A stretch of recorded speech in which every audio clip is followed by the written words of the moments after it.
Welcome sa Tagalog Manhwa Recap.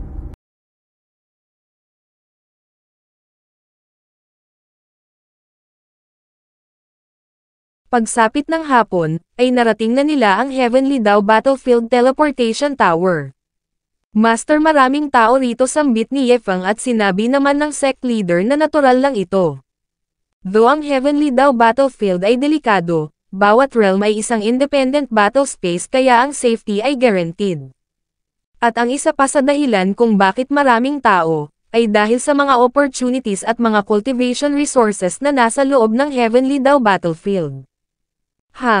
Sambit naman ni Yefang sa kanyang isip, since kaya niyang mahandle ang 200 mga disciples, siya raw ay mako-consider na top tier system. Kung sakaling maka-encounter daw ba siya ng danger sa loob ng Heavenly Dao Battlefield, lalabas daw ba ang mga Divine Guards?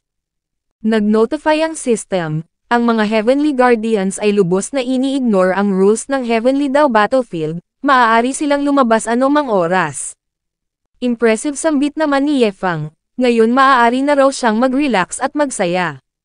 Xiaozu, tawag ni Yefang sa Demoness, samahan nito ang Grandmaster pabalik sa sect. Hindi na raw kailangang maghintay pa ito rito. Hehe, sambit naman ng sect leader sa kanyang isip, gustong-gusto niya na rong bumalik sa sect upang sabihin sa mga Grand Elders na naka-recruit sila ng isang Great Demon na naka-withstand sa 2 Heavenly Dao Thunder Tribulations, tiyak na aangat pa raw sa mataas na level ang Star Peak sect ngayon. Makalipas ang ilang minuto, ay nakapasok na si Yefang sa loob ng Heavenly Dao Battlefield kung saan siya ay na-teleport sa gitna ng kawalan. Nang biglang may tumawag na junior brother kay Yefang, at nagtanong kung first time niya lang dito. Oo, tama yun, sagot naman ni Yefang at nagtanong kung sino ito. Ito pala ay si Li Fei. Bumaba, nagtanong kung gaano ba kalakas si Yefang, gusto raw ba nitong samahan niya ito, pamilyar siya sa lugar na ito. Nasa peak ako ng 9th layer ng Chi Gathering Realm, sagot naman ni Yefang. Nagkatinginan ang dalawa, at nagkasundo na bumuo ng team. Sambit ni Li Fei sa kanyang isip, ito raw ba ay simple-minded o stupid, bakit sumagot ito agad sa tanong niya? Nagtataka raw siya kung may itinatago ba itong baraha dahil confident ito. Sambit naman ni Yefang sa kanyang isip, may binabalak daw ba na kung ano ang gunggong na ito? Speaking of, wala pa raw siyang napapatay na tao sa mundong ito, pakiramdam niya raw nahihiya siya sa ibang mga transmigrator. Sinabi ni Li Fei kay Yefang na hindi raw siya makapaniwala na wala itong kasamang old man dito kahit first time niya lang, ano raw ba kaya kung ganito na lang, hahatiin nila ng 50-50 ang resources na maiipon nila. Alright, sagot ni Yefang. Sambit naman ni Li Fei sa kanyang isip, kung malakas ito, talagang makikipag-team up daw siya, ngunit kung mahina ito sa kanya, patawad. Makalipas ang ilang sandali, ay bumungad sa harap nila ang mga Ironback Rats. Yefang, sambit ni Li Fei, since first time lang nito rito, gamitin daw nito ang mga Ironback Rats na ito upang i-test ang lakas niya. Ang strength ng mga ito ay nasa 5th hanggang 8th layer lang ng Chi Gathering Realm, nasa mga 300 daw ito lahat, at idinagdag ni Li Fei sa kanyang isip na titingnan niya raw kung ano ang kayang gawin ng taong ito. Alright, sigaw naman ni Yefang sabay summon ng daan-daang mga talisman na siyang nagpaluwa sa mga mata ni Li Fei. Holy cow, bakit napakaraming mga talisman daw ang inilabas nito, bakit puro mga 2nd grade 9th rank talisman daw ang gagamitin nito? Anong ibig mong sabihin, tanong naman ni Yefang, syempre mas convenient daw kung sa ganitong paraan niya ito sisimulan. What the heck, hindi makapaniwalang sambit ni Li Fei. Tumingin si Yefang sa mga Ironback Rats, naghagis ng mga talisman, napasigaw ang mga maliliit na beast, sinaksak ni Yefang ang isa na nakulong ng control-type talisman, at isa-isa niyang pinagtututusak ang mga nahuli ng mga talisman. Big Brother, sambit naman ni Li Fei sa kanyang isip, grabe talagang gumamit daw ito ng 300 mamahaling mga control-type talisman. Ano raw ba ang iniisip nito, di man ang hinahunt niya, grabe napakagastador daw ng taong ito. Makalipas ang kalahating oras ay nahandle na ni Yefang ang lahat ng mga Ironback Rats at tinanong niya si Li Fei kung kamusta, gaano raw ba siya kalakas. Shit, sambit naman ni Li Fei sa kanyang isip, pasekreto niya rong tinest ang mga Earth Prison Talisman nito kanina, hindi niya raw ito mabasag nang hindi ginagamit ang buo niyang lakas. Gagamitin daw ba nito ang mga talisman na ito upang pang-defend laban sa kanya o gusto lang nitong mag-show off? Ngunit, kailangan daw ba talagang maging ganito ito ka-extravagant? O Brother Li Fei, ano pa ang hinihintay mo? Tara na, sambit ni Ye Feng. Ano, saad naman ni Li Fei, hindi raw ba nito kukunin ang mga demon cores ng mga low-level demons na ito, marahil ito raw ay hindi ganoon ka-valuable, ngunit ito pa rin daw ay income. Ha, sambit naman ni Ye Feng, hindi niya raw inaasahan na ganito pala katindi ang pangangailangan ni Brother Li Fei. Well, kung ganoon sa kanya na raw ang lahat ng mga demon cores na ito na siya namang nagpatahimik kay Li Fei. Sige, magpanggap ka pa, sambit ni Li Fei sa kanyang isip, ang lahat daw ng mga nandito ay resources ang habol, ang bilang ng mga demon cores na ito ay hindi biro, titingnan niya raw kung hanggang kailan ito kayang magpanggap. Nang biglang mayroong dumating, sinigawan ang dalawa, tinawag na mga little guys, at nagsabing kung ayaw nilang mamatay ibigay nila sa kanya ang lahat ng mga corpse ng mga ironback rats na ito sabay tawa. Ha, sambit naman ni Ye Feng sa kanyang isip, sa wakas naka-encounter na siya ng isang bandit, kung ganun gagawin niya raw itong sacrifice. You scoundrel, sambit niya, saang faction ito nanggaling, ang lakas naman daw ng loob nito na provoke siya. Naghagis ng mga talisman si Ye Feng, inactivate, Fox, sambit naman ng lalaki sa kanyang isip, paano raw nangyaring napakarami pa rin itong mga talisman 300 na ang ginamit nito kanina. Nagkaroon ng pagsabog, at makalipas ang ilang sandali ay napasabi ang lalaki sa kanyang isip na 13 mga talisman na ang napasabog niya, malamang isa na lang daw ang natitirang, ngunit, nagulantang siya nang makita niyang may inilabas na namang mga talisman si Ye Feng.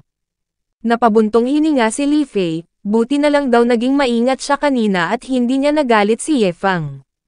Bastard, sigaw ng lalaki, ang umasa lang sa external forces ng ganito ay hindi sign ng skill.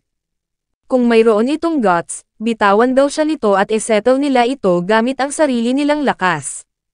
Ngunit sinaksak lang siya ni Ye Feng, at nagsabing hindi ito qualified na labanan siya. Hinugot ni Ye Feng ang kanyang espada, at makikita ang reaksyon ni Li Fei. Ang taong ito raw pala ay tough, ang akala niya ito ay napakabait at simple na tao, iyon daw pala ay isa lamang pagbabalat kayo. Muntik na siyang mahulog, ito raw pala ay isang cold-blooded na tao. Brotherly sayo na itong ibang mga talisman, magiliw na saad ni Ye Feng, kapag sila ay nasadlek uli sa trouble, gamitin niya lang daw ito. Sige, sambit naman ni Li Fei at napasabi sa kanyang isip na sa dami ng mga talisman ni Ye Feng, hindi na raw nakapagtataka kung bakit wala itong pake sa mga demon corpse. Mukhang talaga rong hindi ito nagkukulang pagdating sa pera. Sambit naman ni Ye Feng sa kanyang isip, muntik niya na rong makalimutan, mayroon na lang 5 oras bago sumapit ang gabi, ngunit mayroon pa siyang natitirang 9,000 talisman na kailangang waldasin. Kung kaya, patuloy na sumulong ang dalawa at masayang pinagwawawaldas ang mga talisman. At makalipas ang 5 oras, ay nag-notify ang system. Congratulations sa matagumpay na pagwaldas sa squandering item sa araw na ito, ikaw ay makakatanggap ng 1,000 big spender points at 100 enlightenment pills bilang reward. Hay, sa wakas, sambit naman ni Ye Feng. Brother Ye Feng, sambit ni Li Fei, ang binigay daw nitong mga talisman ay napaka-useful. Salamat dito, marami siyang profit na nalikom sa pagkakataong ito at napasabi sa kanyang isip na grabe, napakayaman ng taong ito, malamang ito ay core disciple ng isang kilalang sect, hindi niya raw ito maaaring ma-provoke. Naghagis naman ng enlightenment pill si Ye Feng kay Li Fei, sabay sabing ayaw niya raw itong umalis ng empty-handed, gamitin niya raw ang enlightenment pill na ito na siya namang ipinagtaka ni Li Fei. Ano raw ba ang gagawin niya? Paano kung ito ay lason, ngunit kung hindi niya ito tatanggapin, baka patayin siya ng taong ito gamit ang kanyang mga domineering na mga treasures. Well, whatever, susubukan niya na lang daw. Nagulat siya nang may bigla siyang naramdaman, ito raw ay, are you dumb, sambit naman ni Ye Feng, ang state of enlightenment daw nito ay tumatagal lang ng 20 minuto kaya bilisan na nitong mag-cultivate, at sumunod naman agad si Li Fei. Sambit naman ni Ye Feng sa kanyang isip, kung hindi lang marami ang enlightenment pills na mayroon siya ngayon hindi niya raw ito bibigyan, after all kailangan niyang ibigay sa kanyang aso ang mga ito. Pagkalipas ng 20 minuto, ay nadismaya si Li Fei dahil ang laki ng oras na nasayang niya bago siya nagsimulang mag-cultivate. Brother Ye, saad niya sabay luhod, hindi niya raw makakalimutan ang favor na ito. Kung may kailangan daw ito sa hinaharap, sabihin lang nito sa kanya. Well, sambit naman ni Ye Fang, saang realm daw ba ito nagmula? Brother Ye, mayabang na tugon naman ni Li Fei, siya raw ay nagmula sa Heavenly Fire Realm. Ngunit nagtanong lang si Ye Fang kung saan ito, ngayon niya lang daw narinig ang realm na ito, siya raw ay nagmula sa Xuantian Realm. Sa countryside, saad naman ni Li Fei sabay agzod ng hilaw na tawa, mukhang ang Heavenly Fire Realm daw pala ay hindi gaanong kilala. Makalipas ang ilang minuto ay nagpatuloy pa sila sa pag-explore nang biglang may nakita silang matinding liwanag sa unahan na siyang ipinagtaka ni Ye Fang.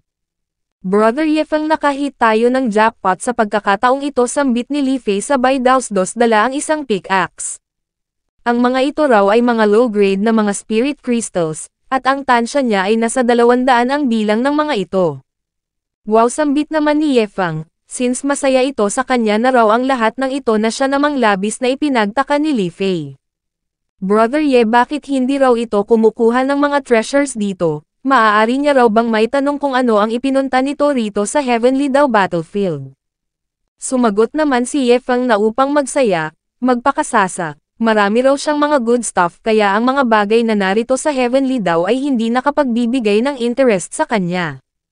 Fox, sambit naman ni Li Fei sa kanyang isip, paano raw nasasabi ng taong ito ang mga ganitong bagay ng napaka-casual lang? Brother Ye, kung gusto nitong magpakasasa, bakit hindi raw ito pumunta sa Heavenly Dao City? Heavenly Dao City, ano yun o sisa naman ni Ye Fang? Sumagot naman si Li Fei na ang Heavenly Dao City ay ang pinaka-special na lugar sa Heavenly Dao Battlefield. Ito ay mayroong countless na mga treasures, resources, at martial arts. Kung mayroon kang pera, mabibili mo raw ang halos kahit na anong bagay dun. Moreover, ito raw ay nasa ilalim ng control ng mga batas ng Heavenly Dao Battlefield kaya walang lugar doon sa karahasan at pagnanakaw. Ngunit upang makapasok doon, kailangang mayroon kang Heavenly Dao token at nagkataon na mayroon siyang isa rito. Ganun pa man, maaari ka lang dong manatili doon sa loob ng isang araw. Nanlaki naman ang mga mata ni Ye Fang, paano niya raw ito nakuha? Sumagot naman si Li Fei na aksidente niya lang daw itong nakita sa isang ruin. Though gusto niyang pumunta sa Heavenly Dao City, ngunit narinig niya raw na napakamahal ng mga presyo doon. Ang napakaliit niyang ipon ay walang silbi doon kaya itinago niya na lang ang token na ito, dahil sino raw ba ang nakakaalam kung baka mailigtas pa ng token na ito ang buhay niya sa hinaharap.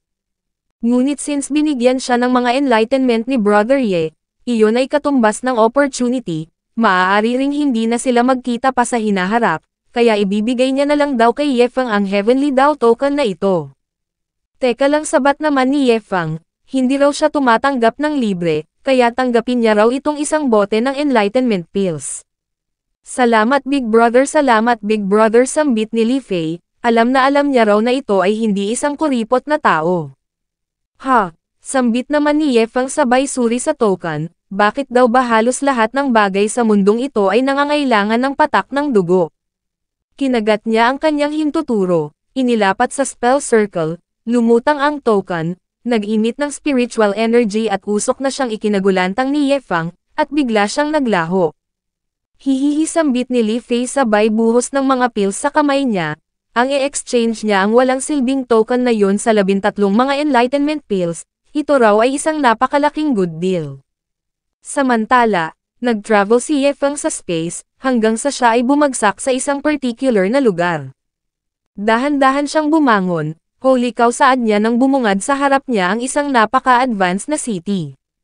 Ito raw ba ang Heavenly Dao City? Pinagtinginan siya ng mga tao.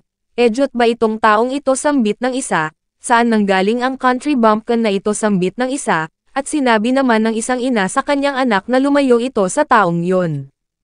Ilang sandali pa ay nagrarap si Ye Fang habang nakasuot ng headset at sunglass. Yo, check it out, hahaha, ito raw ay comforting zone, ang lugar na ito ay katulad lang sa modern world na kanyang pinagmulan. Maya-maya pa ay napatingin ang dalawang cultivator kay Yefang, Chi Gathering Realm, ano raw ba ang ginagawa ng isa lamang hamak na Chi Gathering Realm cultivator sa Heavenly Dao City? Ilang sandali pa ay napalingon si Yefang nang makarinig siya ng malutong na mura. Anong basura itong isinulat mo at anong klaseng sketch ito? Kailan pa raw ba ito magkakaroon ng tamang trabaho? Ha, sambit naman ni Yefang, ang mga ito raw ay mga Super Saiyan. Lumapit si Yefang sa isang lalaki, at nagsabing hindi raw ba't bawal ang karahasan dito sa Heavenly Dao City. Sumagot naman ang lalaki na nakasandal sa kanyang makintab na kotse. Ang mga yun daw ay nagbo-brawl lang at hindi naglalaban hanggang kamatayan kaya ayos lang. Ang isa raw ay nagmula sa Zonshu Realm, at ang isa naman ay taga-Amethyst Realm. Palagi rong nagkakaganito ang mga ito kapag nagko-collaborate sila sa isang manuscript. Inihagis ni Yefang ang kanyang headset at sunglass, at tinanong ang lalaki kung sino ito. Ngunit tinawag lang ng lalaki na little bro si Yefang, nagtanong kung gusto nitong sumakay. 5 Heavenly Dao points lang ang starting fare na siya namang ipinagtaka ni Yefang, at nagtanong kung ano raw ba ang Heavenly Dao points. Na siya namang ikinainis ng lalaki, minura si Yefang, ni hindi raw pala nito alam kung ano ang Heavenly Dao points, bago lang ito rito hindi raw ba, sinasayang lang nito ang oras niya, at agad na umalis. Ha, sambit naman ni Yefang, nagtatanong lang naman siya, bakit daw ba ang init ng ulo ng taong yon? Makalipas ang ilang sandali, ay tumungo si Yefang sa Heavenly Dao Bank. Sa wakas malamang ito na raw yun. Binati si Yefang ng employee, at nagtanong kung ano daw ba ang business na ika-conduct nito. Ang taong ito pala ay si Chen Ho, nagtanong si Yefang kung mayroon ba silang Heavenly Dao points dito. Newcomer tama sambit ni Chen Ho, oo sagot naman ni Yefang. Sinabi ni Chen Ho na sa Heavenly Dao City, ang isang top-grade spirit crystal ay maaaring ma-exchange sa isang Heavenly Dao points. At sa Heavenly Dao City, ang lahat ng bagay ay nagre-require ng mga Heavenly Dao points. Ha, sambit naman ni Yefang sa kanyang isip, ito raw ba ay mura? Napatingin siya sa card ni Chen Ho, at nakita niyang ang realm nito ay Water Spirit Realm, at ang cultivation level ay nasa 7th layer na ng Transcending Tribulation Realm. Napatingin din si Chen Ho sa cultivation ni Yefang, ito ay nasa peak lang ng Chi Gathering Realm, ito raw ay aksaya lang ng oras. Nagpatuloy sa pagbibigay ng mga tanong si Yefang, ngunit nagtanong lang si Chen Ho kung hindi ba ito magko-cultivate, na wala namang kinalaman sa kanyang trabaho.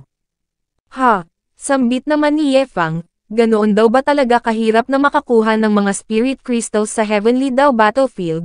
Patuloy na nagpalitan ang dalawa, at ilang sandali pa ay sinabi ni Chen Ho kay Yefang na patawad ngunit kung wala raw itong business na gagawin dito hindi ito customer kaya pakiusap umalis na ito sambit niya habang pinipigil ang kanyang inis.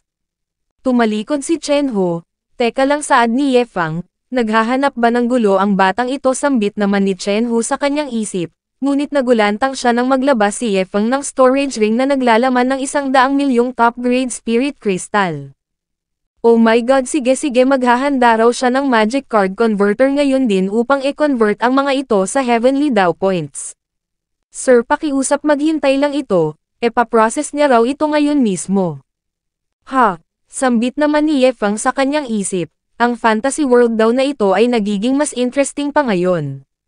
Sa susunod, maghahanap daw siya ng paraan kung papaano makakakuha ng dagdag na token upang madala niya ang kanyang master dito at mailibre nang biglang bumalik si Chen Ho, Young Master narito na ang Heavenly Dao card nito, pakiusap ingatan niya raw ito. Napabulwak naman dito si Yefang, grabe napakabilis daw ng process. Idinagdag pa ni Chen Ho na kung mayroon pa itong mga tanong patungkol sa Heavenly Dao City, pakiusap magtanong lang ito. Ibibigay niya raw ang kanyang best sa pagsagot at napasabi sa kanyang isip na kailangan niyang mag-iwan ng malalim na impression sa God of Wealth na ito. No need na saad naman ni Yefang, since ito raw ay busy ayaw niya nang maka-esturbo na siya namang naging dahilan upang mapaiyak si Chen Ho, Young Master wag daw itong umalis at napatanong sa kanyang isip na paano na raw ang kanyang komisyon. Makalipas ang ilang minuto, napasabi si Yefang na malamang ang lugar na ito ay naiwan ng isang powerful na transmigrator hindi raw ba, napaka-modern daw dito. Huminto si Ye Feng sa isang shop, maririnig ang boses na nagsasabing pakiusap suportahan mo ang iyong minamahal na idol. Ang participation ay makakagarantiya ng mga merchandise na featured ang paborito mong character. Sambit naman ni Ye Feng, gaya ng inaasahan ito raw ay katulad don sa real world. Although si Tian Tian ay good at si Yoriko ay cute, pipiliin niya pa rin daw si Chiji. Ngunit pagka-swipe niya sa card, agad na nag-open ang space. Hinigop siya nito, naglaho, lumabas ang merchandise mula sa machine, at bumalik si Ye Feng sa second layer ng Heavenly Dao Battlefield na siya namang ikinainis ng husto ni Ye Feng. Damn it Li Fei, you son of a bitch, sinabi daw nito na isang araw, ngunit bakit kalahating araw pa lang bumalik na siya rito. Damn it, ni hindi niya man lang daw nakuha ang kanyang merchandise. Ngunit naalala niya ang sinabi ni Li Fei na napulot niya lang ito sa isang ruin. Tama, napulot lang daw pala ni Li Fei ang token na ito sa ruins. Mukhang kailangan niya rong hanapin ang Li Fei na yon, kapag nakita niya ito makakatikim daw ito sa kanya. Sa kabilang dako naman ay napahatching si Li Fei, bigla na lang dong lumamig ang panahon. Samantala, sa Xuantian Continent naman, ay makikita ang matandang ito na naglalakad papunta sa entrance ng Star Peak Sect. Ito pala ay si Beigang. Nagtaka siya sa kanyang nakita, bakit daw ba naka-activate ang protective formation ng Star Peak Sect, sino raw ba ang dinidepensahan ng mga ito? Nang biglang sumalubong si Elder Luo Tianxing, bakit daw nagkaroon ng time ang matandang tulad nito na bisitahin siya? Inalala ni Beigang kung ilang taon na silang hindi nagkikita, tama 30 taon na raw. Lumalabas na pagkatapos palang aksidenteng makakuha ni Beigang ng Heavenly Dao token habang siya ay nasa Heavenly Dao Battlefield, napunta siya sa Heavenly Dao City at nagtrabaho doon sa loob ng 30 taon. Pagkatapos ng ilang taong pagtitipid, sa wakas nakabili na siya ng 2 defensive treasures na kayang mag-withstand sa Heavenly Dao Thunder Tribulation. Ngunit unexpectedly, pagkatapos niyang ma-transport pabalik sa isang random na lokasyon doon sa Heavenly Dao Battlefield, na-realize niya na isang segundo lang ang lumipas sa outside world. Gusto niya rong tanungin si Luo Tianxing patungkol dito, ngunit ito ay napaka-bizarre, paano niya raw ba ito bring up. Beigang sambit naman ni Elder Luo Tianxing, kung may gusto itong sabihin bakit hindi raw ito pumasok imbes na tumanga-tanga ito sa labas. Ilang sandali pa ay pumasok na si Beigang at tinanong niya si Elder Luo Tianxing kung mga top grade ba na mga spirit crystal ang ginagamit nila upang i-maintain ang protective formation na bumabalot sa sect. Tama yun, saad naman ni Elder Luo Tianxing, ang protective formation na ito ay ginagamitan nila ng mga top grade spirit crystal. Bakit hindi pa raw ba ito nakakita ng ganito, kung ganun bibigyan niya raw ito ng ilang top grade na mga spirit crystal. Ngunit nagrant lang si Beigang sabay suntok sa pisngi ni Elder Luo Tianxing, nababaliw na raw ba ito, napakaraming taon na raw silang nabubuhay sa mundong ito, nakatagpo na raw ba sila ng mga top grade na mga spirit crystal, ang low grade spirit crystals ay sapat na, kaya bakit sinasayang lang daw nito ang mga top grade spirit crystal dito, ni alam daw ba nito ang value ng mga ito, tumigil ka na, masakit na ang mukha ko, sambit naman ni Elder Luo Tianxing. Napahawak si Elder Luo sa kanyang namamagang pisngi, kailangan daw ba talagang maging ganito ito kaseryoso patungkol sa bagay na ito? Take a look, sambit naman ni Beigang sabay labas ng 2 item, ang 2 tower daw na ito ay napakamakapangyarihang defensive treasures, bawat isa nito ay kayang mag-withstand ng Heavenly Dao Thunder Tribulation. Kaya nitong mag-withstand hanggang sa 7th Tribulation. Gumastos siya ng 3 milyong mga spirit crystals upang mabili lang ang mga makapangyarihang mga treasures na ito. Ngunit sumagot lang si Elder Luo Tianxing na walang mga treasures sa mundong ito na kayang mag-withstand sa Heavenly Dao Thunder Tribulation, ang lahat daw ng ito ay fake na, siya namang ikinainis ni Beigang, binatukan si Elder Luo Tianxing, minura, at sinigawang wala itong alam. Doon sa Heavenly Dao Battlefield, mayroon dong isang item na tinatawag na Heavenly Dao Token. Gamit ito, maaaring makapasok sa isang mysterious na lugar na tinatawag na Heavenly Dao City. Doon, hanggat mayroon ka lang mga top grade na mga spirit crystal, kahit na ang mga malalakas na cultivator na malapit ng mag-ascend ay irerespeto ka ng lubos. Sambit naman ni Elder Luo Tianxing, so doon sa Heavenly Dao City ang mga top-grade spirit crystal ay ang universal currency ganoon daw ba? Tama yun, paiyak na sagot naman ni Beigang, ngunit makakakuha ka lang daw ng mga spirit crystal kung magtatrabaho ka doon. Nagtrabaho siya doon sa loob ng 30 taon, ngunit nang makabalik siya ay 1 segundo lang ang nakalipas sa outside world. Inilabas naman agad ni Elder Luo Tianxing ang natitirang 70 milyong top-grade spirit crystal. Beigang, ano pa raw ba ang hinihintay nito, pumunta na raw sila doon. Hindi mo ba narinig ang sinabi ko, tugon naman ni Beigang, kailangan mo ng Heavenly Dao token upang makapasok doon. Ha, mayroon palang ganoong rule, sambit naman ni Elder Luo Tianxing sa kanyang isip. Umupo siya, naging talong. What a loss, mayroon pa naman daw sana siyang 70 milyong top-grade spirit crystal dito na siya namang ikinagulantang ni Beigang. Holy cow, saan daw ba ito nakakuha ng ganito karaming top-grade spirit crystal? Samantala, sa Heavenly Dao Battlefield, ay tinatawag ni Ye Feng si Li Fei. Ha, sambit naman ni Li Fei, kakaalis lang daw ni Brother Ye Feng, namimiss niya na agad ito, kung ano-ano pa raw ang naririnig niya. Ngunit, talaga palang tinatawag siya ni Ye Feng. Li Fei, sigaw uli ni Ye Feng habang bumubulusok ng takbo. Big Brother Ye, nandito ako, miss na kita, sigaw naman ni Li Fei. Great, sigaw naman ni Ye Feng. Tumayo lang ito sa kinaroroonan niya, hintayin daw siya nito na siya namang ipinagtaka ni Li Fei. Brother Ye, sigaw uli ni Li Fei sabay tawa. Kahit kalahating oras pa lang mula nung umalis ito, miss na miss niya na raw ito hanggang kamatayan. Ha? Sambit ni Ye Feng sa kanyang isip, kung ganon pa rin niya raw ang kahilingan nito. Nagsama ng espada si Ye Feng, inatake si Li Fei. Brother Ye, anong ginagawa mo, sigaw ni Li Fei sa kanyang pagkagulantang. Umatake ng sunod-sunod si Ye Feng, kalahating oras niya raw itong hinanap dito sa Heavenly Dao Battlefield. You fat ass, nagsinungaling daw ito sa kanya, ang token na ibinigay nito ay tumagal lang ng kalahating araw. Big Brother, sambit naman ni Li Fei habang umiilag, pakiusap, hayaan siya nitong magpaliwanag, talagang hindi niya raw alam kung ano ang nangyari. Nung makita niya ang token na yon sa ruins, punong-puno ito ng mga bangkay at ang taong bukod tanging humihinga ang siyang may hawak ng Heavenly Dao token na ito. Kaya gumamit daw siya ng mga unsavory na mga methods upang mang-extract ng impormasyon patungkol sa token na ito, kaya dalawa lang daw ang probabilidad. Maaaring ang taong yon ay nagsinungaling o kaya naman talagang inaakala nito na ang Heavenly Dao token na ito ay maaaring magtagal ng 1 araw.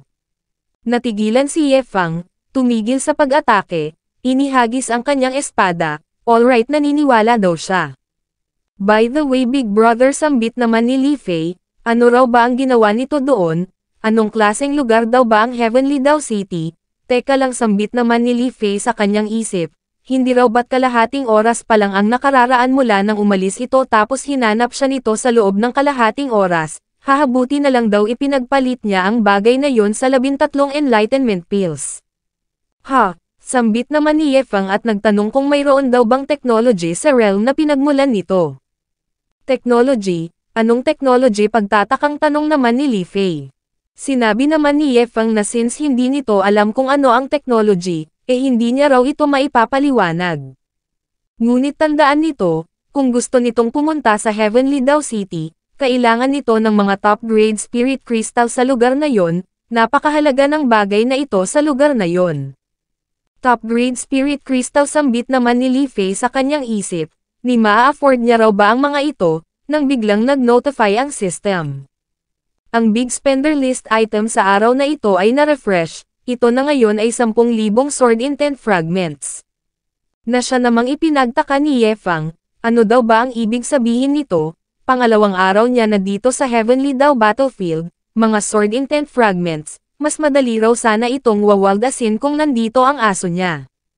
Napatingin si Li Fei sa hawak ni Ye Feng. Hey Li Fei, ikaw ba ay isang sword cultivator? Tanong naman ni Ye Feng. Sword cultivator, sambit naman ni Li Fei. Hindi siya isang sword cultivator, ang pag-practice daw ng espada ay nakakapagod.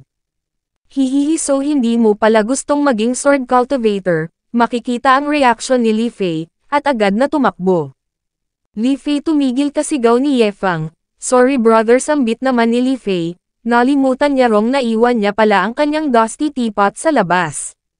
Li Fei, wag ka nang tumakbo, hindi ka makakatakas, pangising sambit naman ni Ye Feng sabay tapak sa accelerator. Brother Ye, ayaw kong maging isang sword cultivator, paiyak na sambit naman ni Li Fei. Mula doon ay isa-isa nang inilagay ni Ye Feng sa gintong alkansyang biik ang mga sword intent fragments. Ang ilalagay niya ngayon ay pang 9,435 na fragment. Brother Ye, ayaw ko sambit ng gintong alkansyang biik, ngunit sumagot lang si Ye Feng na malapit na rong matapos. Isa-isang pinakonsem ni Ye Feng ang mga natitirang mga fragments, at wala nang nagawa si Li Fei kundi ang mapaiyak na lang. Ilang sandali pa ay ipinasok na ni Ye Feng ang panghuling fragment.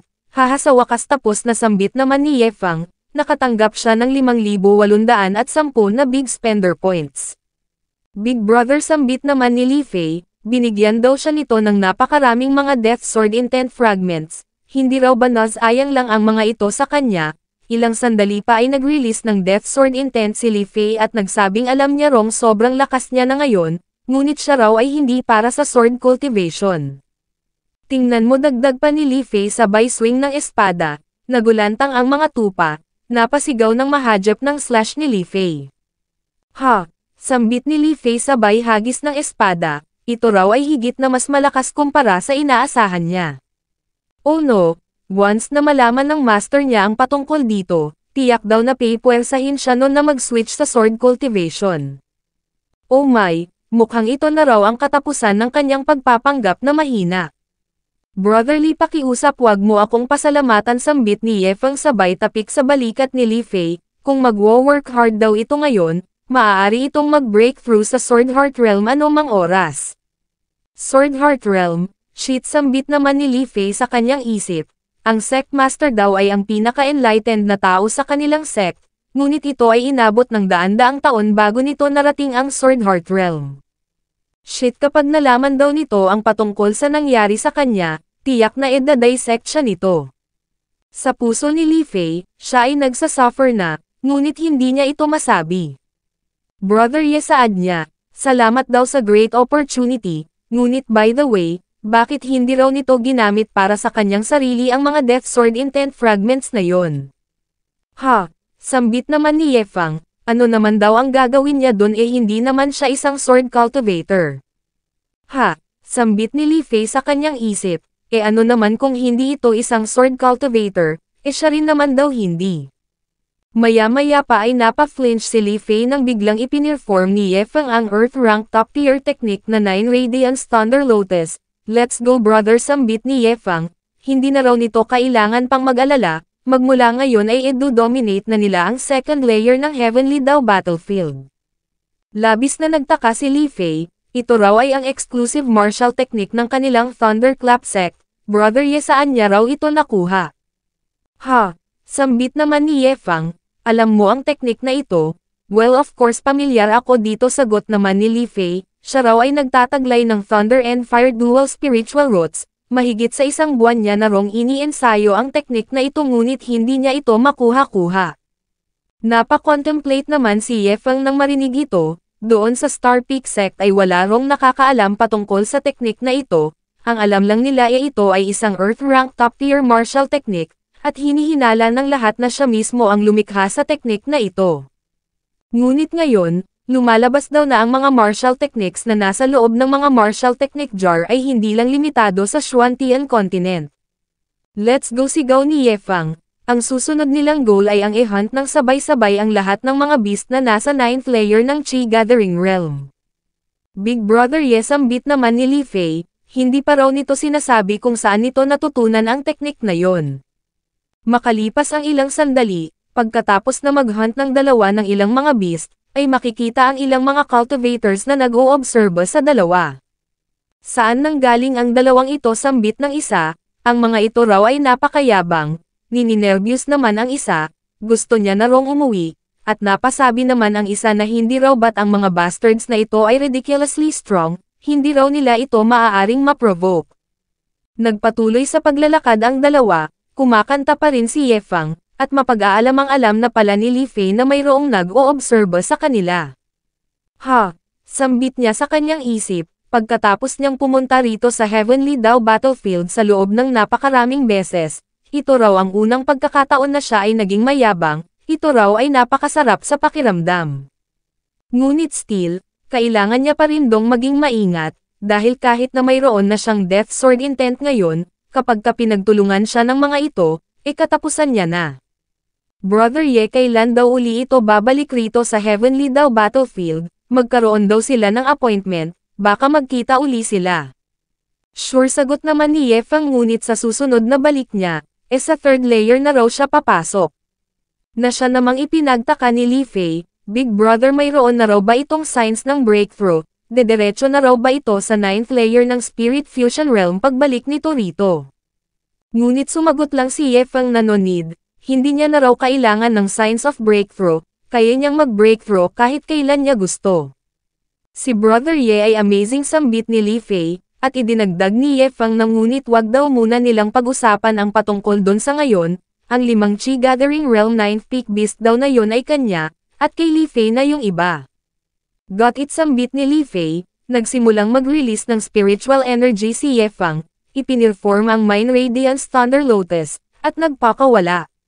Nagkaroon ng pagsabog, at makikitang nag-ascend sa kabilang buhay ang mga beast. O boy, sambit ni Li Fei sa kanyang isip, ang lakas daw ni Brother Ye ay talagang napaka-astonishing. Ngunit nagulantang siya nang mag-cast si Ye Fang ng 10 beses pa, grabe gaano raw ba kalalim ang spiritual si ni Brother Ye. Mystic Arts Cultivator, pagtataka naman ng mga cultivator na nag-oobserba. Ngunit sumabat ang isa na ang mga ito raw ay hindi mga Mystic Art Cultivators kundi mga Sword Cultivators. Ngunit bakit hindi sila gumagamit ng espada? Dagdag pa ng isa. Hasabat naman ng isa pa, hindi raw nila naiintindihan, kaya hindi humuhugot ng espada ang matabang yon, dahil sa ang mga beast na yon ay hindi worthy. Sambit naman ng isa, hindi niya raw ini-expect na napaka-proud ng matabang ito. Talaga raw palang hindi mo mahuhusgahan ang isang libro base lang sa pabalat nito. Damit, sambit naman ni Li Fei sa kanyang isip, siya raw ay hindi isang sword cultivator, sadyang mayroon lang daw siyang sword intent. Sa tingin daw ba nila gusto niya rin ito, makalipas ang 2 araw, ay patuloy pa rin sa pag-slaughter ng mga beast ang dalawa. Sa araw na ito ay umabot na sa 10,810 ang big spender points ni Ye Fang na siya namang ikinatuwa nito. Brother, hingal na sambit naman ni Li Fei, pakiusap bagalan daw nito, hindi siya makahabol. System, sambit naman ni Ye Fang, tingnan nito ang recent performance ng matabang ito ay nagtrabaho ng husto, kalabisan daw ba kung bigyan niya ito ng 10,000 top grade spirit stones. Nag-notify ang system, ang target ay nagtataglay ng ultimate death sword intent, ang quantity ay reasonable. Brother Ye, sambit ni Li Fei, magda2 buwan na raw siya dito sa Heavenly Dao Battlefield, ayon sa rules ng kanilang sect, kailangan niya na raw bumalik. Sambit naman ni Ye Fang, ni nagsiset daw pala ng deadline ang sect nito, ito ay rule ng sect, sagot naman ni Li Fei. Kapag siya raw ay hindi nakabalik sa loob ng 2 buwan, a-assume ng sect na patay na siya. Kadalasan daw sa mga sect sa iba't ibang realm ay mayroong ganitong rules, tanging ang mga wandering cultivators lang ang mayroong exception. Alright, sambit naman ni Ye Fang, kung ganun hindi niya na raw ito pipiliting manatili rito. Inihagis niya ang storage ring at idinagdag na nagtrabaho ito ng husto nitong nagdaang mga araw, tanggapin niya raw itong 10,000 top grade na mga spirit stones, natigilan si Li Fei, nag-wave si Ye Fang, at idinagdag na naway magkita silang muli sa hinaharap.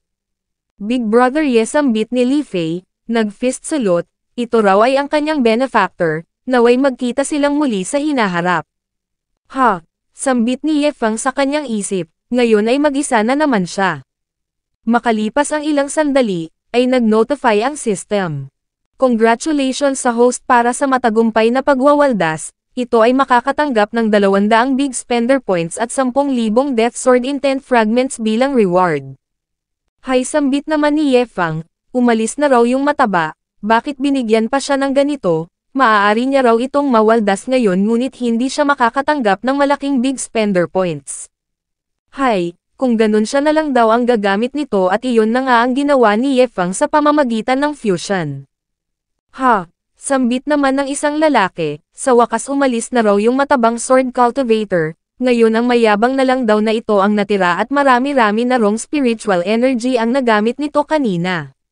Sinabi naman ng isa na ilang araw niya na wrong minamatyagan ang taong ito, ni hindi raw ito nagbabother na i-replenish ang kanyang na-deplete na spiritual energy. Nang biglang mayroong dumating at nagsabing wala raw siyang pake kung saang realm nanggaling ang genius na ito, karamihan sa kanila ay mga ordinaryo lang na mga cultivators, walang power, background, at reputasyon. Ngunit ngayon, mayroong opportunity na makapatay ng isang genius at i-seize ang mga resources nito, gusto raw ba nila itong palagpasin? Ang binatang ito pala na mayroong mahabang puting buhok ay ito pala ay walang pangalan. Pumatay ng isang genius upang makagain ng katanyagan sambit ng isang cultivator, at sinabi naman ng isa na ang tao raw na yon ay napakaraming napatay na mga demon beast, tiyak na ang essence blood daw na mayroon ito ngayon ay nagkakahalaga na ng napakalaking pera. Isang parirala sambit ng lalaking mayroong puting buhok, pumatay o mamatay, mayroon lang dong iisang chance at iyon ay ang pumatay. Napangisi silang lahat. Junior brothers, patayin natin ang taong ito at kunin ang kanyang mga treasures sambit ng isang cultivator, at sinabi naman ng isa pa na kung ganun, ang kukunin niya raw ay ang martial arts technique nito, wala rong dapat na makipag-compete sa kanya, at sabay-sabay na sumugod ang lahat ng mga cultivators. Hay, sambit naman ni Yefang, napakaingay daw dito, mas marami pa rong tao rito kaysa dun sa nangyaring martial arts competition ng Star Peak Sect. Sa wakas nag-fuse na raw ang lahat ng mga Death Sword Intent fragments, titingnan niya raw kung gaano ito ka-powerful. Nag-stretch, humikab, pagtataka naman ng mga cultivators, ano raw ba ang ginagawa nito? Nang biglang ini-release ni Yefang ang Death Sword Intent, nagulantang ang lahat, what the heck, ito rin daw pala ay mayroong Death Sword Intent, tumakbo na raw sila. Parang mababaliw na ang mga cultivators sa pressure na iniimit ni Yefang, nagsihingi ng tulong, at pinagsisihan ng lalaki ang kanyang naging desisyon. Nag-release si Yefang ng isa pang teknik, ano hindi raw ba't gusto nila siyang patayin, tumakbo na kayo, desperadong sigaw ng lalaki, kung hindi pa sila kikilos ngayon, ito na raw ang magiging katapusan nila. Ngunit minura lang siya ng ibang mga cultivators, ito raw ang nanlinlang sa kanila. Naghanda ng magpakawala si Yefang, nag-cross arm, at nagsabing huli na ang lahat. Nagulantang ang mga cultivators, bakit daw nila tinangkang i-challenge ang isang god? Ito ay ang tunay na mukha ng fantasy world. Survival of the fittest, isang napakalupit na mundo ng cultivation. Napasabi si Yefang sa kanyang isip na siya ay isang squandering prodigy, ngunit hindi isang santo. Kaya tandaan ng mga itong lumayo sa kanya sa kanilang next life. Nang biglang may nagsalita, Fire Dragon Fist ha, Big Brother, ito raw ba ay nagmula sa Xuantian Realm? Sino ka, tanong ni Yefang? Sumagot naman ito na siya ay si Luo Yaoyao, siya ay taga Myriad Blossoms Valley. Nakita niya raw ang hard work nito, ha, sambit ni Yefang, Myriad Blossoms Valley, ngayon niya lang daw ito narinig. No way, sagot naman ni Luo Yaoyao sabay talon, talaga raw bang ito ay nagmula sa Xuantian Realm? Anong uri ng basurang sect daw ba ang kinabibilangan nito? Bakit ko naman sasabihin sa'yo, saad ni Yefang, at sinabi naman ni Luo Yaoyao na ni hindi pa raw nito sinabi kung ano ang pangalan nito kahit na sinabi niya na ang kanya. Ito raw ba ay isang wandering cultivator na walang sect, ito raw pala ay nakakaawa. Ano ang hinahanap nito rito sa Heavenly Daw Battlefield, pakiusap, sabihin nito baka may alam siya. Big Brother, mukhang ito raw ay nakakaawa, sigurado daw ba talaga ito na hindi nito kailangan ang tulong niya? Big Brother, ito raw ay napakatamlay, napasobra daw ba ito sa paggamit ng spiritual energy, pagod na ba ito, mahihimatay daw ba ito sa kapaguran kapag umalis siya, ngunit sumagot lang si Yefang na umalis na ito dahil kung hindi baka mapatay niya ito. Ngunit tumawa lang si Luo Yaoyao at nagsabing hindi raw siya mapapatay nito dahil ang kanyang cultivation level ay nasa peak na ng Primordial Soul Realm at gumagamit lang siya ng Secret Treasure upang isuppress ang kanyang tunay na cultivation level. Kaya kung ang isang small fry lang daw na tulad ni Yefang ang aatake sa kanya, mamamatay lang ito. System, sambit naman ni Yefang, Totoo raw ba ang sinasabi ng babaeng ito, talaga raw bang mayroong ganoong treasure? Nag-notify ang system, oo ang sinasabi nito ay totoo. Ang treasure na ito ay ang purple hairpin na nasa buhok nito. Ha, so totoo pala talaga sambit ni Ye Feng sa kanyang isip. Mas bata raw ito sa kanyang master yet ang cultivation nito ay nasa peak na ng primordial soul realm. Nagpakilala si Ye Feng, siya raw ay nagmula sa Star Spirit Sect, at pakiusap tumigil na raw ito sa panggugulo sa kanya.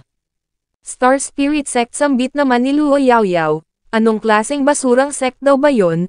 Ye Feng ang ganda raw ng pangalan nito, hay heto na naman sambit ni Ye Feng sa kanyang isip. Nagtanong naman si Luo Yaoyao kung natakot ba ito sa kanya, tinitis niya lang ito, hindi naman siguro ito naniniwala na talagang ang cultivation niya ay nasa peak na ng primordial soul realm na hindi raw ba. Kung ganun sabat naman ni Ye Feng, bakit hindi raw nito subukang tanggalin ang purple hairpin na nasa ulo nito na siya namang ipinagtaka ni Luo Yaoyao, ang hairpin daw ay hindi nagpo-pull off at walang leakage ng spiritual energy, kaya paano ito nalaman ng taong ito? Ha, sambit ni Luo Yaoyao, mukhang na-underestimate niya raw ito. Siya nga pala ngayon niya lang daw narinig ang Star Spirit Sect na binanggit nito, malamang ito raw ay isang basurang sect. Actually ang akala niya ito ay nabibilang sa Star Peak Sect. Alam naman daw siguro nito ang sect na yun hindi raw ba na siya namang ikinagulat ni Ye Feng. Idinagdag pa ni Luo Yaoyao na hanggat sumali lang ito sa Star Peak Sect. Maaari niya raw itong gawing core disciple big brother interested daw ba ito at idinagdag sa kanyang isip na ang taong ito raw ay mayroong 4 na spiritual roots, napakalawak na spiritual sea, mayroong napaka-exceptional na comprehension, mayroong malaking potential na mag-breakthrough papunta sa Sword Heart Realm anumang oras, ni kaya nga raw nitong makapasok sa top 3 ng Dragon Latent Rankang, hindi niya raw ito maaaring palagpasin. Ha! Sambit naman ni Ye Feng sa kanyang isip, core disciple ng Star Peak Sect, Luo Yaoyao, at nagtanong siya kung ano ang connection nito kay Luo Chenzo. Na siya namang ipinagtaka ni Luo Yaoyao, kilala nito ang kanyang kapatid, at lumipat ang eksena sa Star Spirit Sect kung saan makikitang napahatching si Luo Chenzo. Miss may sakit ka ba tanong ni Elder Bai, at napatanong naman si Luo Chenzo kung bakit daw ba pakiramdam niya tila pinag-uusapan siya. Sa Heavenly daw battlefield naman, ay natigilan ang dalawa. What the heck sigaw ni Ye Feng, si Luo Chenzo daw ang master niya. Ibig sabihin daw ba nito si Luo Yaoyao ay ang kanyang younger martial aunt? Ano? Sigaw naman ni Luo Yaoyao, ito ay disciple ng kanyang kapatid, so ang basurang Star Spirit Sect daw pala na yun ay itinayo ng kanyang kapatid, makalipas ang 10 minuto, ay naikwento na ni Ye Feng ang lahat. Ano? Hindi makapaniwalang sambit ni Luo Yaoyao, ito ay core disciple at honorary elder din ng Star Peak Sect, ano raw ba ang dapat na itawag niya dito, nephew ba o elder ye? Hihihi sambit naman ni Ye Feng, mag-stick daw sila sa title, tatawagan niya itong junior sister at tatawagan siya nitong elder ye. Napasigaw naman dito si Luo Yaoyao, hindi niya raw gusto yon, ito raw ay isang basura. Ngunit kinurot-kurot lang ni Ye Feng ang pisngi ni Luo Yaoyao at wala itong magawa. Hihihi sambit ni Ye Feng, ang pisngi ng isang bata ay napakalambot, at napatanong sa kanyang isip kung ano ba ang ireregalo niya sa kanyang junior sister bilang first meeting gift. Boring daw kung bibigyan niya lang ito ng mga spirit stones, maaari niya raw itong bigyan ng mga enlightenment pills upang gawing snack nito, ngunit iyon daw ay hindi suitable na gift. Ano kaya kung Golden Silkworm Star Gem, 9 Leaves Resurrection Herbs, o di kaya Essence Blood ng Purple Thunder Mad Lion? Junior sister sambit ni Ye Feng, ito ay isang physic cultivator hindi raw ba? Kung mawala si Luo Yaoyao, tama yun siya raw ay isang physic cultivator, paano nangyaring alam nito ang lahat ng ito? Basurang elder hate na hate niya raw na mayroong kumukurot sa kanyang pisngi. Pagbalik niya papaparusahan niya raw ito sa kanyang kapatid ngunit, nanlaki ang mata ni Luo Yaoyao nang biglang nag-abot ng isang item si Ye Feng. Nagbago ang ekspresyon ni Luo Yaoyao, iniangat ni Ye Feng ang item, ito raw ay Essence Blood ng Purple Thunder Mad Lion isang Grand Demon. Bibigyan niya raw sana ito ng isang ganito bawat kurot sa pisngi ngunit since ayaw nito, at idinugtong ni Ye Feng sa kanyang isip na talaga raw palang ito ay isang physic cultivator, isang humanoid monster loli. Agad na tumalon si Luo Yaoyao papunta kay Ye Feng, hinawakan ang kamay nito at inalalayan upang kurutin ang kanyang pisngi. Hindi raw ito maaaring gawin ng ibang ngunit para kay Big Brother Ye ayos na ayos lang, wala naman dong mali kung kurot-kurutin nito ang pisngi ng kanyang cute na little junior. Sige-sige sayo na ito, sambit naman ni Ye Feng. Ha! Dagdag pa ni Ye Feng sa kanyang isip, since ito ay isang physic cultivator, curious din daw siya kung ito rin ba ay skilled sa art ng crafting. Ito raw ay whimsical at unpredictable, kapag hindi niya ito na-handle ng maayos, tiyak na magkakaproblema siya sa hinaharap. May nilaglag si Ye Feng, oops, nahulog na naman ang Golden Silkworm Star Gem. Napalingon si Luo Yaoyao, nanlaki ang mga mata, naglaway, Golden Silkworm Star Gem saan. Napatingin siya sa hawak ni Ye Feng, nare-recognize mo ba ito junior sister, tanong ni Ye Feng. Oo, sagot naman ni Luo Yaoyao. Gusto mo ba ito, dagdag ni Ye Feng. Oo, sagot ni Luo Yaoyao habang tumatango ng napakabilis. Hahaha, hindi ko ito ibibigay, panunuya naman ni Ye Feng at makikita ang reaksyon ni Luo Yaoyao. Hinampas-hampas niya ang dibdib ni Ye Feng, grabe, ito raw ay napakamin, tinitis siya nito. Trash, garbage, isang nakakadiring pervert na kumurot-kurot sa kanyang pisngi. Sige, insultuhan mo pa ako, sambit ni Ye Feng. Sige pa, gustong-gusto niya raw ito, ngunit nagpatuloy lang si Luo Yaoyao sa paghampas sa kanyang dibdib, at makikitang napabulwak ng dugo si Ye Feng. Fuck, sambit ni Ye Feng sa kanyang isip, grabe talaga raw palang ito ay isang physic cultivator. Makalipas ang ilang sandali, ay tinanong ni Luo Yaoyao si Ye Feng kung paano ito naging direct disciple ng kanyang kapatid at naging honorary elder ng Star Peak Sect. Agad namang nagpost si Ye Feng, at nagsabing dahil siya ay napakayaman. Binili niya raw ang posisyon na direct disciple sa halagang 500,000 top-grade spirit stones, at nakuha niya ang posisyon na honorary elder sa halagang 100,000,000 top-grade spirit crystals at 9-star sword secret formation manual. Na siya namang ikinagulat ni Luo Yaoyao, talaga raw bang maaaring mabili ng mga posisyon na ito, at by the way, bakit daw ba ito nagpo-post ng ganito? Nang biglang mayroong dumating, ridiculous sigaw nito, ni nakakita na raw ba ito ng mga top grade na mga spirit crystals, napaka-casual lang nitong binanggit ang 100,000,000 spirit crystal, ni alam daw ba nito kung ano ang pinagsasasabi nito? Siya raw ay si Hue Yumeng, ang sect master ng Myriad Blossoms Valley, hindi raw ba't gustong-gusto nitong bumili ng posisyon gamit ang mga spirit stones at spirit crystal, naglabas siya ng contract. Kapag nakapag-offer daw ito sa kanya ng 100,000,000 top-grade spirit crystals, siya, na master ng Myriad Blossoms Valley, ikikilalanan niya raw ito bilang master na makakadagdag pa sa mga posisyon na mayroon nito. Ano raw ba sa tingin nito? Elder, sambit naman ni Luo Yaoyao, hate na hate daw ng master niya ang mga taong nagyayabang, pakiusap wag niya na lang daw itong i-mind. Pumunta siya kay Hue Yumeng, Master, bakit naglalabas na naman ito ng contract, pakiusap wag daw itong magsanhi na naman ng trouble. Ngunit sumagot lang si Hue Yumeng na ano naman, hindi niya raw gusto ang mga ganitong tao. Bakit naniniwala daw ba ito sa mga sinasabi ng taong ito? Yaoyao, kailangan daw nitong maging vigilant, wag itong magpaloko sa mga ganitong scoundrel. Master, ito ay isang honorary elder ng Star Peak Sect, paiyak na sambit ni Luo Yaoyao. Master, pakiusap tumigil na raw ito. Ngunit sumagot lang si Hue Yumeng na kahit ito pa ay isang honorary elder, kailangan niya pa rin dong bantayan ang mayabang nitong bunganga. Biglang nagsalita si Ye Feng, junior sister, ang master nito ay sumusobra na, wag nitong sabihing hindi niya ito binigyan ng babala, patawad, naghagis ng storage ring. Dear disciple, tawag niya kay Hue Yumeng. Ang storage ring na ito ay naglalaman ng 100,000,000 top-grade spirit crystals, isipin niya na lang daw ito na greeting gift bilang master niya. Ha, sige, magpanggap ka pa, sambit ni Hue Yumeng, tiningnan ang laman ng storage ring, at nag-notify ang system. Congratulations sa host sa matagumpay na pag-show off, bilang reward ito ay makakatanggap ng 10 Golden Silkworm Star Gem, 100 Purple Thunder Mad Lion Corpse Essence Blood, at 5 Sword Heart Advancement Fragments. Ha, Sambit naman ni Ye Feng sa kanyang isip, matagumpay na pag-show off, mukhang mayroon pa raw palang maraming hidden functions ang system na hindi niya pa na-explore. Hindi ito ay imposible, sambit naman ni Hue Yumeng, paano daw ito nagkaroon ng ganito karaming mga top-grade spirit crystals.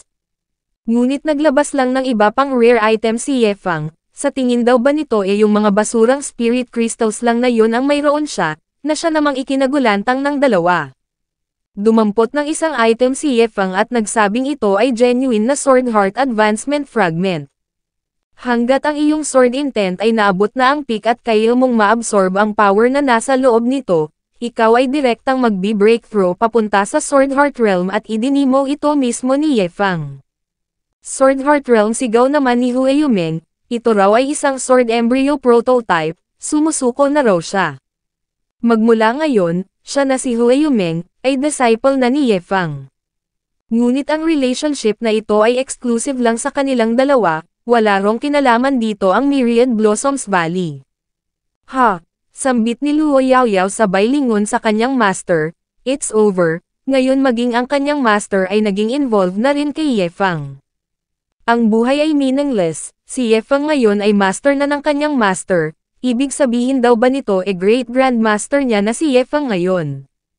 Iniabot ni Hue Yumeng ang contract, greetings master, bati niya, at hindi nakaimak si Ye Feng. Nag-notify ang system, congratulations sa host sa pagkakaroon ng unang disciple. Base sa sitwasyon ng disciple, ang system ay magbibigay ng Ghost Confusion Herbs, 105 Venomous Aroma Blooms, at 100 Ember Spirit Bamboo. Isa pang notification, ang host ay kailangang i-pass down ang tradisyon ng extravagance sa kanyang mga disciples, at base sa pagwawaldas na magagawa ng disciple, ang system ay magpo-provide ng reward. Hehe, sambit naman ni Ye Feng sa kanyang isip, may mga rewards daw pala kung tatanggap siya ng mga disciples, at kapag nagwaldas ang mga ito ay makakatanggap din siya ng mga rewards. Haha, talaga raw palang ang system ay mayroon pang maraming mga functions na hindi niya pa na-explore. Ngunit may hindi raw tama dito, bakit daw ang mga rewards na ito ay tila mga toxic substances, ang lahat ng mga blossoms at mga herbs na ito, ano raw ba ang mga ito, hindi raw ba kaya na ang Myriad Blossoms Valley ay involved sa mga lason? Naglabas siya ng isang item, at nagtanong kung kilala ba nila ito. Agad namang lumapit ang dalawa, ito raw ay isang Ghost Confusion Herb. Sinabi ni Hue Yumeng na naaalala niya rong nabasa nila ni Yao Yao ang patungkol dito sa Untransmitted Secret Scripture, hindi niya raw lubos maisip na ma-encounter niya ito rito. Sa pamamagitan ng Ghost Confusion Herb na ito, ang kanilang Myriad Poison Body Cultivation ay mag-a-advance pa sa next level. Ahem, sambit naman ni Ye Feng sabay hagis ng dalawang item. Hue Yumeng, ito ay naging kanyang unang disciple sa araw na ito at ang siyang magiging future senior sister ng kanilang sect. Kung kaya, kailangang i-familiarize daw nito mismo ang rules ng kanilang magiging sect. Isa na namang Ghost Confusion Herb, sambit naman ni Hue Yumeng, bakit daw ba ang dami nitong mga legendary na mga poisonous herbs? Sa loob ng 10,000 taong history ng kanilang valley, ang kanilang third master daw ay isang beses pa lang na naka-encounter ng ganitong treasure. Sect rules, pagtataka naman ni Luo Yaoyao, Elder Ye, nakabisita na raw ba ito sa ibang sect? Sumagot naman si Ye Feng na i-consider na lang daw nila ito bilang kanyang personal sect rules, sa ngayon hindi pa raw siya mag-e-establish ng bagong sect. Ngunit sa hinaharap, ang mga magiging disciples ng kanyang squandering sect ay kakalat sa kabuuan ng Xuantian continent at kakalat maging sa hindi mabilang na mga lower realms. Nag-notify ang system, congratulations host sa matagumpay na pag-establish sa squandering sect. Bilang resulta, ikaw ay makakatanggap ng 100,000 big spender points. Activation ng communication function ng sect, at activation ng teleportation function bilang reward na siya namang labis na ikinagulat at ikinainis ni Ye Feng, damit 100,000 big spender points, grabe, nagpakahirap daw siya nung mga nakaraang araw makaipon lang ng mahigit sa 10,000 big spender points tapos makakakuha pala siya ng ganito kalaki sa pag-establish lang ng sect, at nag-notify uli ang system. Communication function ng sect. Ang host at ang kanyang mga disciples ay maaaring makapag-communicate sa pamamagitan ng divine consciousness regardless sa lugar. Ang host ay maaari ring makapag-issue ng command sa mga disciples.